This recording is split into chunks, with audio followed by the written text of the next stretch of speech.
नमस्कार, जोहार झारखंड देख रहे हैं आप। मैं हूं शुभे मिश्रा आपके साथ और चलिए करते हैं बुलेटिन की शुरुआत। और पहली खबर आपको धनबाद से बता दें, जहां ग्लाइडर एक्सीडेंट की जांच अब शुरू हो गई है। हैदराबाद से आई तकनीकी टीम ने घटनास्थल का दौरा कर ग्लाइडर के टुकड़ों का बारीकी से मुआयना किया है। अब घटी है तो उसकी जांच एजेंसी जांच करेगी ना। उसके बारे में कुछ बता दीजिए। नहीं, उसमें हम कुछ नहीं बोल, जांच एजेंसी के आगे हम कुछ नहीं बोल सकते। जांच एजेंसी के आगे। झारखंड सरकार के पर्यटन और नागरिक उड्डयन विभाग ने 4 साल पहले बरवा अड्डा हवाई पट्टी से ग्लाइडर सेवा की शुरुआत की थी, जहां युवाओं को ग्लाइडर उड़ाने की ट्रेनिंग तो दी ही जाती थी, ग्लाइडर के जरिए कोयलांचल की हवाई सैर भी कराई जाती थी। पर 23 मार्च की शाम में हुए इस भयावह हादसे ने कई गंभीर सवाल खड़े कर दिए हैं। सबसे बड़ा सवाल ये है कि क्या उड़ान से पहले ग्लाइडर की तकनीकी जांच की गई थी? अगर जांच में तकनीकी गड़बड़ी पाई गई तो ग्लाइडर को हवाई उड़ान की अनुमति आखिर किसने दी? ऐसे कई सवाल हैं जो धनबाद वासियों के मन में अभी तैर रहे हैं और इन सारे सवालों के जवाब हैदराबाद की जांच टीम को ढूंढने हैं। कि सघन क्षेत्र में इस तरह का प्रशिक्षण कहीं न कहीं लोगों की जिंदगी को दांव में लगाने के बराबर है। अब ये जांच का विषय है कि जिस समय यह ग्लाइडर उड़ान भरा, क्या इसकी तकनीकी जांच की गई थी? कोयलांचल की घनी आबादी के बीचों बीच चल रही ग्लाइडर उड़ाने की ट्रेनिंग और इस हादसे ने झारखंड सरकार के नागरिक उड्डयन विभाग को भी सवालों के घेरे में लाकर खड़ा किया है। अब सबको हैदराबाद की जांच टीम के रिपोर्ट का बेसब्री से इंतजार है। संजय गुप्ता, न्यूज़ 18, धनबाद। और धनबाद का पाटलिपुत्र अस्पताल रणक्षेत्र बना रहा। मरीज के परिजनों और अस्पताल के कर्मचारियों के बीच हुई मारपीट की सीसीटीवी तस्वीरें अब सामने आ गई है।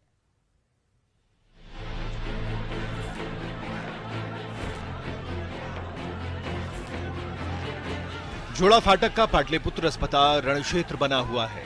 मृत मरीज के परिजनों और अस्पताल के स्टाफ के बीच जोरदार भिड़ंत हो रही है। ये देखिए कैसे अस्पताल के कर्मचारियों ने मरीज के परिजन को चारों तरफ से घेर लिया है। दनादन लात और घूंसे बरसाए जा रहे हैं। कभी मुक्के से वार हो रहा है तो अगले ही पल घूंसे पर घूंसे बरस रहे हैं। पाटलिपुत्र अस्पताल के सीसीटीवी कैमरे में 23 मार्च को कैद ये तस्वीरें जैसे ही सामने आई, कोयलांचल में कोहराम मच गया।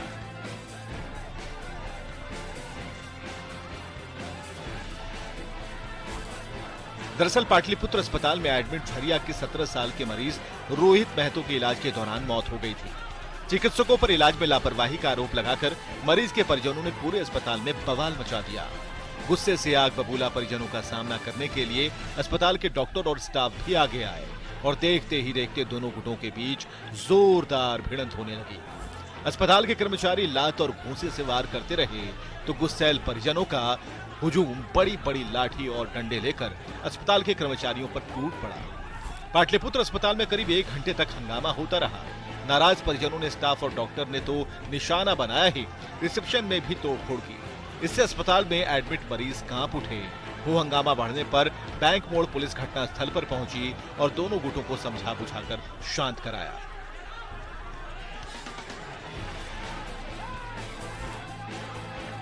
धनबाद के पाटलिपुत्र अस्पताल में फिलहाल हंगामे का दौर तो थम गया है, पर अस्पताल के स्टाफ अभी भी डर से कांप रहे हैं। वहीं धनबाद पुलिस ने सीसीटीवी तस्वीरों के जरिए दोषियों के खिलाफ कड़ी कार्रवाई करने की बात कही। संजय गुप्ता, न्यूज़ 18, धनबाद।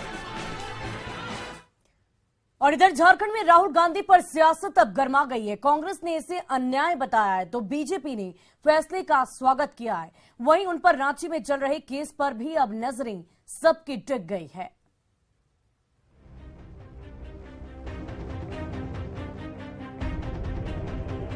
कोर्ट के फैसले के साथ ही राहुल गांधी की संसद सदस्यता रद्द होते ही देश भर में सियासत गर्माती जा रही है। झारखंड में भी आरोप प्रत्यारोप का दौर तेज हो गया है। बीजेपी इस फैसले की तरफदारी कर रही है तो कांग्रेस नेता से लेकर कार्यकर्ताओं ने सड़क से सदन तक हल्ला बोल करने का ऐलान कर दिया है। सब पूरी तरह से तैयार हैं। आदरणीय राहुल गांधी जी के साथ पूरे शिद्दत के साथ खड़े हैं और जो उनके नेतृत्व में लड़ाई लड़ी जाएगी वो काफी केंद्र सरकार को महंगी पड़ने वाली है और जिस तरह की कवायद की गई है हम समझते हैं निंदनीय है।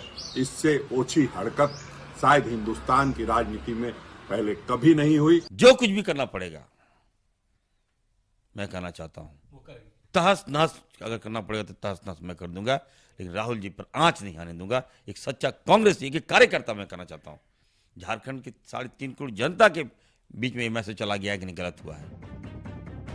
राहुल गांधी पर कार्रवाई से बीजेपी के साथ साथ रांची के वकील और पुराने कांग्रेसी रहे प्रदीप मोदी की भी खुशी का ठिकाना न रहा।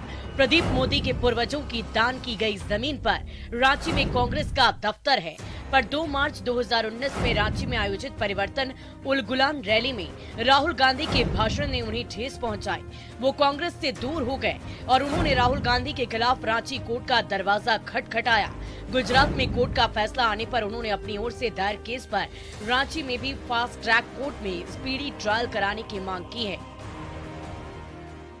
इन्होंने नारा भी लगवाया है कि सारे मोदी चोर हैं, तो ये बार बार इस तरह से मोदी का अपमान कर रहे हैं, जिससे कि पूरा ही मोदी प्लान जो है आहत है, इंक्लूडिंग मी, हमारे परिवार के सब सदस्य। विधानसभा के अंदर प्रदीप यादव जी ने बड़ी ओछी बात कही और कहा कि भारतीय जनता पार्टी न्यायपालिका को भी प्रभावित करने का काम कर रही है। बहुत ही दुखद है और प्रदीप जी को इसके लिए माफी मांगनी चाहिए इस देश की जनता से।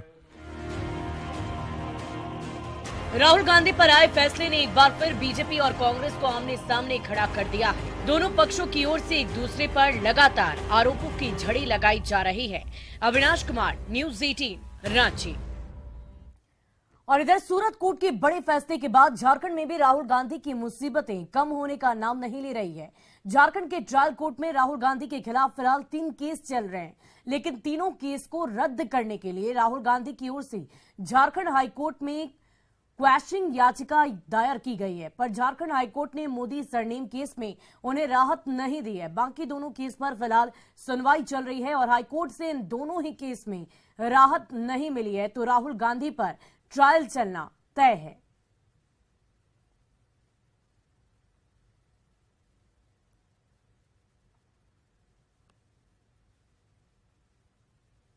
सुनने के बाद न्यायालय ने राहुल गांधी के खिलाफ संज्ञान लिया। चाईबासा कोर्ट ने BW भी मतलब बेल वारंट भी इशू कर दिया था और रांची न्यायालय ने सम्मन इशू कर दिया था। जब सम्मन इशू होने के बाद ये रांची न्यायालय में और वहां पर भी बेल वारंट इशू होने के बाद दोनों मामले में जो न्यायालय ने संज्ञान लिया तो उसको क्वॉश करने के लिए यहाँ पर CRMP फाइल किया गया है। और माननीय झारखंड उच्च न्यायालय में 2 माननीय न्यायाधीश अलग अलग कोर्ट में ये दोनों मामले लंबित हैं अभी। और राहुल गांधी को सजा और सदस्यता रद्द होने पर झारखंड में कांग्रेस और बीजेपी के बीच ठन गई है। दोनों दलों के नेताओं ने एक दूसरे पर जोरदार हमला किया है। राहुल गांधी जी की संसद की सदस्यता चली गई है तो जाना तय था, कानूनी प्रक्रिया के तहत यह सारा कुछ हुआ, लेकिन कांग्रेस को पहले अदालत पर विश्वास नहीं, संवैधानिक संस्थाओं पर विश्वास नहीं और वो अनर्गल बयानबाजी कर रहे हैं। और मुझे लगता है राहुल गांधी जी को लोकसभा को टाटा बाय बाय कर देना चाहिए, क्योंकि ये संभवतः जिस तरीके का उनका आचरण रहा ये उनका लोकसभा में अपने राजनीतिक जीवन का अंतिम दिन था। उनकी सदस्यता समाप्त करने की एक रणनीति के तहत में उनकी सदस्यता समाप्त कर दी गई है। खैर 30 दिन का समय मिला है, तो आप देखिए उसमें हो सकता है पार्टी, तो हमको जहाँ तक पता है पार्टी अपील करेगी अपर कोर्ट में, तो आगे फैसला का इंतजार कीजिए। न्यायिक प्रक्रिया में विश्वास करते हैं, अपील में जाएगा, हमारी पार्टी अपील में जाएगी, मेरा ये पूरी उम्मीद है। दूसरा, हम सड़क में भी रहेंगे। राहुल जी हमें सिखाए हैं सड़क पर, और सड़क में रह के विरोध करना केंद्र सरकार है जो जनहित में कोई काम नहीं कर पा रही। साजिश के तहत उन्हें सजा दिलाई गई है और साजिश के तहत उनकी सदस्यता समाप्त की है, लेकिन इसका जनता माकूल जवाब देगी और हमें लगता है कि इसका उत्तर उन्हें भारतीय जनता पार्टी को, शीर्षस्थ नेताओं को जनता इसका माकूल जवाब देगी। कांग्रेस सदन से सड़क तक इसकी लड़ाई लड़ेगी। और देवघर में लखराज जमीन को लेकर 10 दिनों से चल रहा आमरण अनशन समाप्त हो गया। जिला प्रशासन ने अनशन पर बैठे लोगों को आश्वस्त किया कि सभी जमीन के कागजात एसडीओ कार्यालय में जमा कराएं। 10 दिनों के अंदर जमीन की रजिस्ट्री और हस्तांतरण का मुद्दा सुलझा दिया जाएगा, जिसके बाद जूस पिलाकर महामंत्री और अन्य 2 सदस्यों का अनशन तुड़वाया गया। इस अवसर पर हजारों की संख्या में समर्थक जुटे थे। अनशनकारियों का समर्थन करने पूर्व मंत्री राज परिवार भी पहुंचे थे। पंडा धर्म रक्षणी सभा के महामंत्री कार्तिक नाथ ठाकुर के अनुसार उन्हें 10 दिनों के अंदर मामले का निपटारा करने का आश्वासन मिला। और जो जिनके पास लखराज किस्म की जमीन है और जो दावा करते हैं कि जिनके पास लखराज किस्म की जमीन है, उनके पक्ष में उनके पास जो भी दस्तावेज है वो लाके हमें दे। कमेटी सब कुछ कंसिडर करेगी और एक समय सीमा के अंदर 10 दिनों के अंदर अंदर हम इसका रिपोर्ट जिला प्रशासन को सबमिट कर देंगे, ताकि एक ही अभी से लेकर के हमेशा तक के लिए इसका एक समाधान। हमें एसडीपीओ साहब और एसडीओ साहब के माध्यम से जो हमारे मांग पत्र थे इन्हें हमने सौंप दिया है और करीब करीब इन्होंने कहा है 10 दिनों के भीतर जो भी आपके पास कागजात हैं, साक्ष्य है, तो हम लोगों के पास जो भी कागजात हैं, जो भी सब बात है वो सब इनके पास हम लोग दे देंगे और उनका ये समाधान 10 दिनों के भीतर रिपोर्ट दे करके। और दुमका जिले के शिकारीपाड़ा प्रखंड के बादलपाड़ा से सटे क्षेत्र के दर्जनों अवैध कोयला खदान को जेसीबी मशीन से डोजरिंग कर बंद कर दिया गया। ये कार्रवाई जिला खनन टास्क फोर्स की टीम ने किया है। हालांकि कोयला खदान की वर्तमान स्थिति देखकर लग रहा कि कुछ ही दिनों पहले 8 खदान में कोयला निकालना शुरू किया गया था। आपको बता दें कि उक्त मामले में जिला खनन पदाधिकारी को अवैध कोयला उत्खनन शुरू होने की सूचना मिल रही थी, जिस पर कार्रवाई करते हुए खदान को बंद करा दिया गया।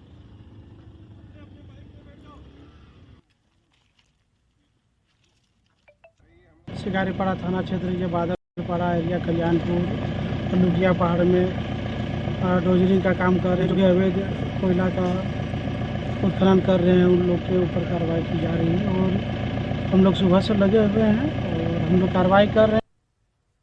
और गिरिडीह शहर की चंदौरी रोड में एक फर्जी ड्रग इंस्पेक्टर को गिरफ्तार कर नगर थाना पुलिस ने जेल भेज दिया है।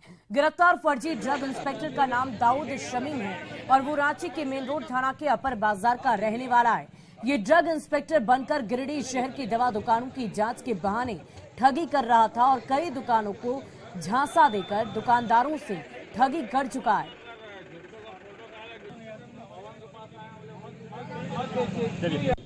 अलग अलग दुकानों में जाके निरीक्षण किया। निरीक्षण के दौरान उनके सेल परचेज वगैरह सब देखे। जो दुकानदार है वो अपने औषधि निरीक्षक को पहचानते हैं। उन्होंने जब उनसे उनके बारे में पूछा तो उन्होंने बताया कि मैं रांची ऑफिस से आया हूँ और ड्रग इंस्पेक्टर हूँ, औषधि निरीक्षक हूँ। सूचना दी कि नकली ड्रग इंस्पेक्टर बाजार में घूम रहे हैं। हमने उसको एक व्हाट्सएप में अपने मेडिकल ग्रुप में व्हाट्सएप में बनाकर लिखा कि ऐसी व्यक्ति दोबारा किन्हीं के पास आए तो तुरंत सूचित करें। दिन को 12 बजे सूचना आई कि चंदौली रोड के पवन फर्मा में वो आए हुए हैं। जब हमने वहां पर पहुंचा तो उन्होंने कहा कि रांची से आए हैं, हमारा नाम धनंजय कुमार है। और राजधानी रांची की सड़कों पर आज मांदर की थाप और बिगुल के सुर पर लोग झूम उठे। दरअसल राजधानी की सड़कों पर सरहूल का जुलूस निकाला गया था। ढोल, नगाड़े और मांदर और पारंपरिक हथियार के साथ सरहूल मनाने वाले आदिवासी समाज ने जुलूस निकाला। जुलूस में हजारों की संख्या में लोग शामिल हुए। सफेद और लाल रंग के कपड़े में नाचते गाते आदिवासी एक अलग ही छटा पेश कर रहे थे। इस दौरान लड़कियों ने कहा कि ये उत्सव आदिवासी संस्कृति को बचाने के लिए भी है। जायजा लिया हमारे संवाददाता गौरव झा ने। सरहूल का वक्त है और सरहूल के दौरान ये आदिवासी परंपरा के तहत जिस तरीके से कि हर्षोल्लास के साथ आदिवासी समाज आए हुए हैं, हम इनसे आपको बातचीत कराएंगे। अलग अलग रूप में, अलग अलग तरीके से, अलग अलग जुलूस राजधानी रांची के चारों ओर घूम रही है। किस तरीके से उत्साहित है? आज झारखंड ही नहीं पूरे देश की ये आदिवासियों का प्राकृतिक महापर्व जो विश्व में 5वां स्थान पर आती है, झारखंड रांची, जो आज बड़ी हर्षोल्लास के साथ ये मनाई जा रही है।